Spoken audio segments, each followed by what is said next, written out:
দেখে বুঝতেই পারছো আজকে খুব কুয়াশা দিয়েছে।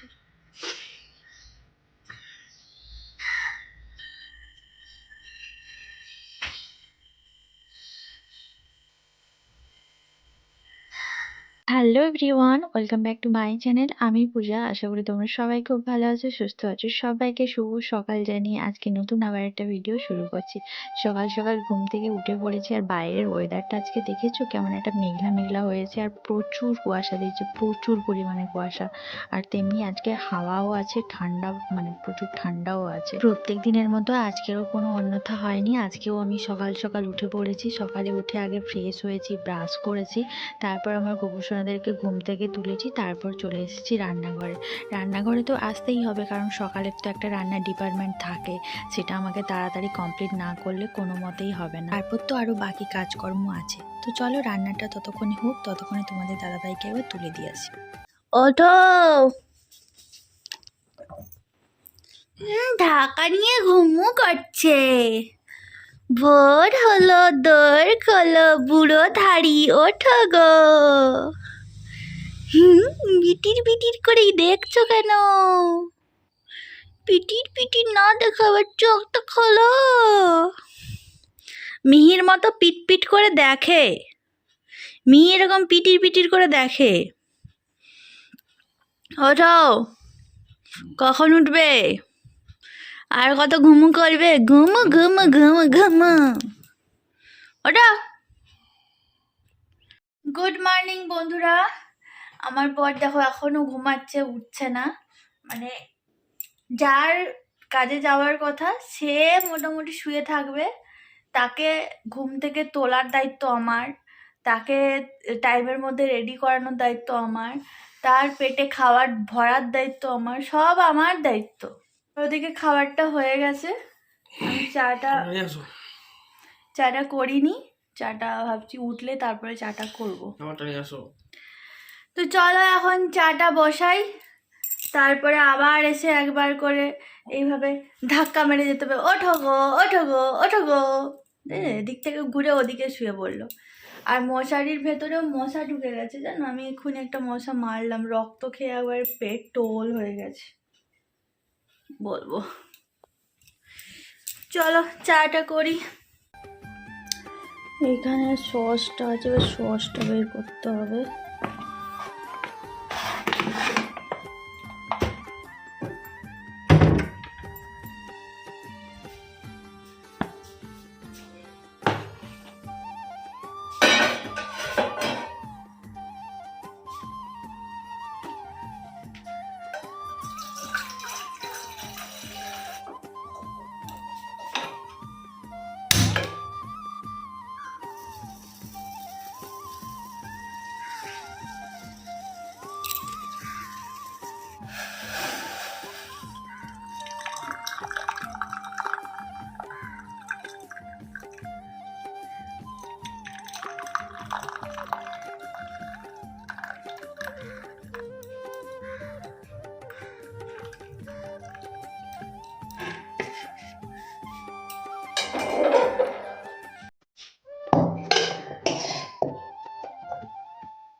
আবার ঘুমু করছো তুমি?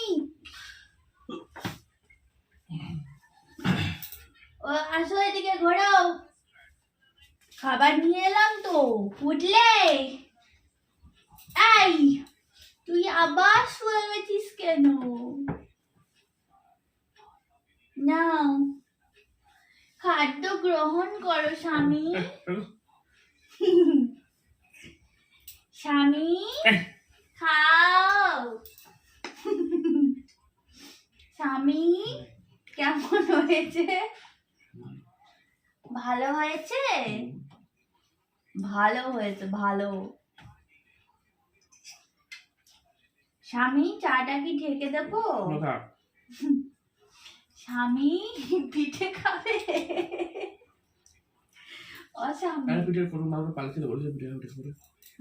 আমার স্বামী শুয়ে শুয়ে খায়, তোমরা দেখতে পাচ্ছ? এমন ভাবে শুয়ে শুয়ে আমার স্বামী খায়, একটু কিন্তু উঠছে না, এইভাবে শুয়েই আছে। তোমরা কারা কারা এইভাবে এরকম শুয়ে শুয়ে খাও? সবাই খায় না, তুমি খাও। তুমি হচ্ছে অদ্ভুত, পৃথিবীর অদ্ভুত প্রাণী, তাই তুমি শুয়ে শুয়ে খাও, শুয়ে শুয়ে জল খাও, সারাক্ষণ শুয়ে থাকো। কারুর বর এরকম নয়, তুমি একটাই ব্যতিক্রম, আমার বর হয়ে গেছো। আমি একটু চা খাই, আর কি করব বলো? আমার স্বামী তো আমাকে খাওয়ালো না, একবার বললো না যে বউ তুমি একটু খাও। কি শান্তি, গলাটা যেন একদম আরাম। শীতকালে না গরম গরম জল খেলে বা গরম গরম চা খেলে গলার যে কি শান্তি পাওয়া যায়। গুড মর্নিং বন্ধুরা, welcome back to my channel. আমি পূজা, আশা করি তোমরা সবাই খুব ভালো আছো, সুস্থ আছো, আর আমিও খুব ভালো আছি। আর এই তো সকাল থেকে শুরু হয়ে গেছে আমার প্রত্যেক দিনের ডেলি লাইফস্টাইল। এখন আমার বর খাচ্ছে আর আমি এখন চা খাচ্ছি। আর আজকে একটু না ঠান্ডাটা সকাল থেকে কম আছে, কারণ আজকে কুয়াশাটা অনেক দিয়েছে। ক্যামেরাতে তোমাদেরকে দেখালাম, ততটা বোঝা যাচ্ছে না, কারণ যেহেতু আমরা ভেতরের দিকে আছি। ভেতরের দিকে এতটা কুয়াশা লাগছে মানে তার মানে বাইরের দিকে অনেকটাই কুয়াশা আছে। তো সেই জন্য না আজকে সকালে ওঠার পর অতটা ঠান্ডা লাগছে না, সেই কারণে সোয়েটার পরি না। তারপরে গ্যাসের কাছে ছিলাম তো একটু তাপ ছিল। অন্যান্য দিন সকালে উঠলে খুবই ঠান্ডা লাগে, কাঁপুনি দেয়, সোয়েটার না পরলে মানে বেরোনোই যায় না বিছানা থেকে। কিন্তু আজকে ফাইনালি একটু ঠান্ডাটা কম, আস্তে আস্তে ঠান্ডা মনে হচ্ছে বিদায় জানাবে, নাকি গো? ঠান্ডা বিদায় জানাবে।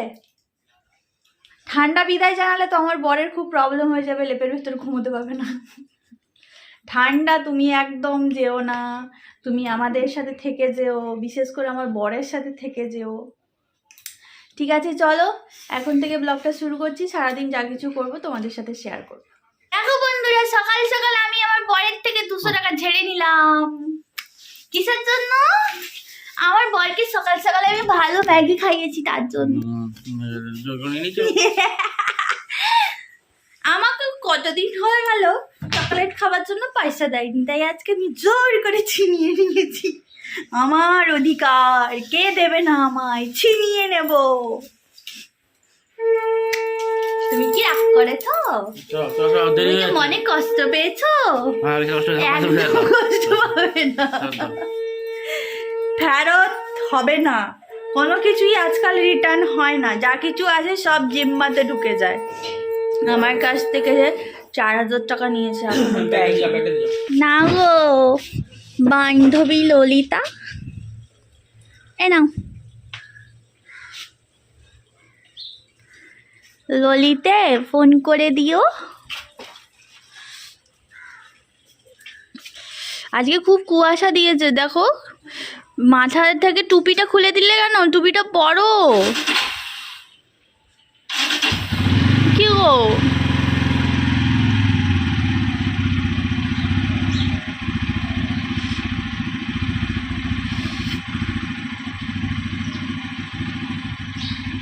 টুপিটা পরো, টুপিটা পরো। Tata tata. এই যে বেরোলো তোমাদের দাদা ভাই, এবারে এখন টুকটুক করে আমি আমার কাজগুলো করে নিচ্ছি। সামনে আমাদের বেডরুমটা ঝাড় দিয়েছি, সামনে বারান্দা ওখানে ঝাড় দিয়ে জল দিয়ে ধুয়ে দিয়েছি। এবারে এই দিকটা পেছনের দিকটাতে চলে এলাম, ডাইনিং আর একটা ঘর, রান্নাঘর, আর এই যে পেছনের দিকটাতে ঝাড় দিতে হবে। প্রত্যেক দিনই প্রচুর পাতা পড়ে, যেহেতু পেয়ারা গাছটা আম গাছটা আছে, প্রচুর হাওয়া থাকে, তো যার কারণে প্রচন্ড পাতা পড়ে। আর জানো তো এবছর না আম গাছে একটাও মুকুল আসেনি, কি হলো কে জানে। আজকে আমরা 3 বছর তো হয়ে গেল এখানটায় আছি, প্রত্যেকটা সিজনে কিন্তু আম গাছে আম হতো, মুকুল আসতো, তোমরা তো দেখেছো। কিন্তু এই বছর না একটাও মুকুল আসেনি, কি জানি কি হলো, কেউ কি করে দিল নাকি কে জানে গাছটা। এমনিতে আমি একটু পরিষ্কার পরিচ্ছন্ন থাকতেও ভালোবাসি, আর যেখানে থাকি সেই জায়গাগুলো একটু পরিষ্কার পরিচ্ছন্ন রাখি। ওই যে দেখতে পাচ্ছ ঝাড় দিয়ে দিয়ে পাতাগুলো একটা জায়গায় জমা করেছি, তোমাদের দাদা ভাইকে দিয়ে ফেলে দেবো একদিন। আজকে লঙ্কা গাছটাকে ওইদিকে নামিয়ে দিয়েছি। এইখানে ছিল, মানে হাওয়া দিচ্ছে না, বারবার খালি নড়ছে, হেলে যাচ্ছে। আর যেহেতু গাছটা পরপর বড় হচ্ছে, ভারী হয়ে যাচ্ছে, এই জন্য এখানে রাখলে তো অনেক বেশি ওয়েট হয়ে যাবে। সেই জন্য নিচে ওখানে নামিয়েছি, দেখি ওখানে কেমন কতটা রোদ লাগে, তাহলে আবার এখানটায় ওপরে তুলতে হবে। আর চলো তোমাদেরকে আজকে একটু লঙ্কা গাছটা দেখাই, চলো লঙ্কা কেমন ধরেছে। প্রথমে দেখাই আমার সাধের টমেটো গাছ, যেটাকে মোটামুটি আমি কালকে ভালো করে মোটা মোটা সব লাঠি দিয়ে বেঁধেছি। এই যে দুটো মোটা মোটা লাঠি দিয়ে, তোমাদের দাদাভাইকে তো বলে বলে বেঁধে দিল না, লাস্টে আমাকেই বাঁধতে হলো, অনেক বড় হয়ে গেছে।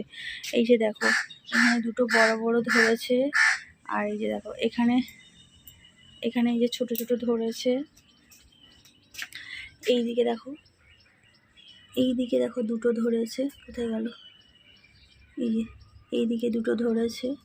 তারপরে তো এগুলো আরও ফুল এসছে, ধরবে। যেটা হচ্ছে সেটা হচ্ছে আমার এই যে লঙ্কা গাছটা, দেখো দেখতে পাচ্ছ লঙ্কা গাছটা, এই যে দেখো, এই যে দেখো লঙ্কাগুলো আমি একটাও এখনো পর্যন্ত তুলিনি, জানো, এখানে রেখেছি তো দেখাতে তোমাদেরকে খুব কষ্ট হচ্ছে। এই যে দেখো, এই তো লঙ্কাগুলো অনেক বড় হয়েছে, কিন্তু আমি একটাও লঙ্কা তুলছি না।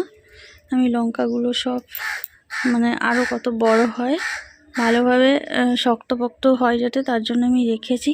আর যেহেতু বাড়িতে লঙ্কা এখনও আছে, তো সেই জন্য আমি এখনও লঙ্কা তুলছি না। এই যে আরেকটা যেটা ছোট লঙ্কাটা হয়েছিল, সেটা এখানে বসিয়েছি। কিছু ফুল ঝরেছে, কিছু ফুল ধরে আছে, তার মধ্যে এই যে একটা লঙ্কা ধরেছে। আর কালঞ্চ গাছটা দেখো কত সুন্দর ধরে গেছে। দেখতেই পেলে বাগানটা তোমাদেরকে ঘুরিয়ে দেখালাম। মোটামুটি জানো তো আমার লঙ্কা গাছটাতে এত সুন্দর লঙ্কা ধরেছে, ভগবান না করুক আমার নিজেরই নজর লেগে যায়, কারণ আমি সারাদিনে এতবার লঙ্কা গাছটাকে দেখি। সত্যি কথা বলতে অনেক লঙ্কা ধরেছে, মানে লঙ্কা যদি প্রায় আমি তুলি না, প্রায় 150 থেকে 200 গ্রাম মতো লঙ্কা বেরোবে, এত লঙ্কা ধরেছে। তবে একটাও লঙ্কা আমি এখনো তুলে খাইও নি। আমার গাছে ফল বা ফুল তুলতে খুব একটা ভালো লাগে না, গাছে থাকলেই বেশি আনন্দ হয়।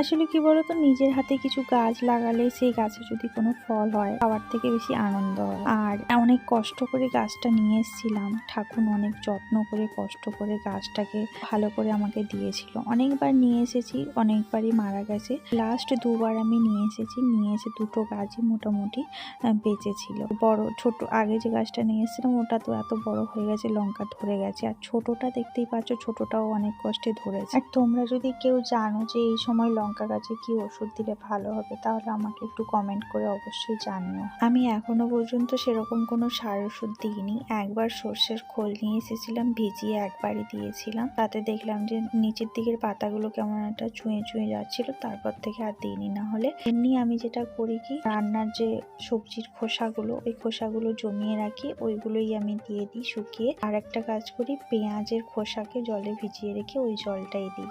তো আমি তো ঠিকঠাক জানি না, তোমরা যদি কেউ জানো যে কি ওষুধ দিলে ভালো হবে এই সময় লঙ্কা ধরেছে, টমেটো ধরেছে, তো আমাকে একটু কমেন্ট করে জানো। তোমাদের সাথে কথা বলতে বলতে অনেক কাজই করে নিলাম। আগের দিন যে মটরশুঁটি নিয়ে এসেছিল, টমেটো নিয়ে এসেছিল, ধনেপাতা নিয়ে এসেছিল, সেগুলো একটু ভালো করে পেপার থেকে বের করে রাখলাম। টমেটোগুলো ধুয়ে নিলাম, ধুয়ে জল ঝরানোর জন্য রেখে দিলাম। আর আগের যে টমেটোগুলো ফ্রিজে ছিল সেগুলো বের করলাম, দেখলাম অনেকগুলো টমেটো না মুখের কাছে কেমন একটা কালো কালো দাগ হয়ে গেছে। ভাবলাম এতগুলো টমেটো কি করবো, তাহলে এক কাজ করি, আজকে একটু চাটনি করে ফেলি। অনেকদিন হলো সিজিটে টমেটো নিয়ে আসার পর থেকে একবারও চাটনি করে খাওয়া হয়নি। তো এমনিতে একটা সময় ছিল টমেটো চাটনি খেতে আমি বিশাল ভালোবাসতাম, মানে প্রত্যেক দিনই বলতে গেলে টমেটো চাটনি করতাম, যত টমেটোর দামই হোক না কেন। তারপরে এখন না আর মানে কেমন একটা হয়ে গেছে, টমেটো চাটনি আর সেরকম খাওয়া হয় না। চাটনি জিনিসটাই আমি সেভাবে খাই না, টক বলো চাটনি বলো একটা খাই না। আজকে খুব একটু ইচ্ছে করছিল যে চলো একটু টমেটো চাটনি করে নিই, যেহেতু এতগুলো টমেটো হয়ে গেছে। ওদিকে মোটামুটি টুকটাক কাজপত্রগুলো গুছিয়ে এদিকে রান্নাঘরে চলে এলাম। এদিকে দেখতে পাচ্ছ বাঁধাকপির তরকারি বসিয়েই দিয়েছি, আর আজকে একদম দুবারের মতো করেই রান্না করে নিচ্ছি, রাতে আর দিনের একসাথে, কারণ বাঁধাকপির তরকারিটা অনেকটাই হয়েছে দেখতে পাচ্ছ। তারপর আজকে বিকেলে একটু বেরোনোর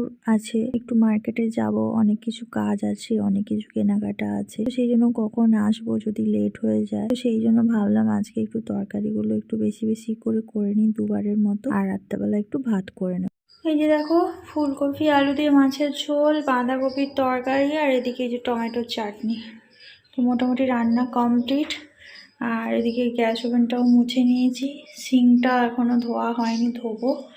তো বাস হয়ে গেলেই রান্নাঘরের কাজ মোটামুটি এবারে কমপ্লিট। আর এদিকে দেখো এতক্ষণ কি করেছি বসে বসে, যতক্ষণ তরকারিটা হচ্ছিল তোমাদের দাদাভাই মানে একটা বান্ডিল পুরো ধনেপাতা নিয়ে এসেছিলো, সেগুলোকে এই যে ভালো করে বেছে বেছে এই যে সব কন্টেনারে রেখেছি। 3টে কন্টেনার হয়েছে। মটরশুঁটিগুলো ছাড়িয়ে নিয়েছি, আর ব্যাস আর এটা খালি আছে। টমেটোগুলো তো ধুয়েছিলাম, ধুয়ে ওখানে দিয়েছিলাম, জানলাতে জল ঝরে গেছে। এই টমেটোগুলো এই কন্টেনারে ভরে নেবো। এই যে দেখো ধনে পাতা আর মটরশুঁটি ছাড়িয়ে দেখো পুরো একদম এক পুটলি হয়ে গেছে ময়লা। আর আজকে ময়লা আসেও নি, এই যে ময়লা জমে আছে এখনো। রান্না কমপ্লিট করে রান্নাঘরে সব ধোয়াধুয়ি করে এখন এই কন্টেনারগুলো ফ্রিজের মধ্যে রেখে দিচ্ছি, ধনে পাতা, টমেটো আর ওই মটরশুঁটিগুলো। চলো আজকের মতো সবাইকে টাটা, বাই বাই, ভালো থাকো, সুস্থ থাকো, দেখা হচ্ছে পরে নতুন একটা ব্লগের সাথে।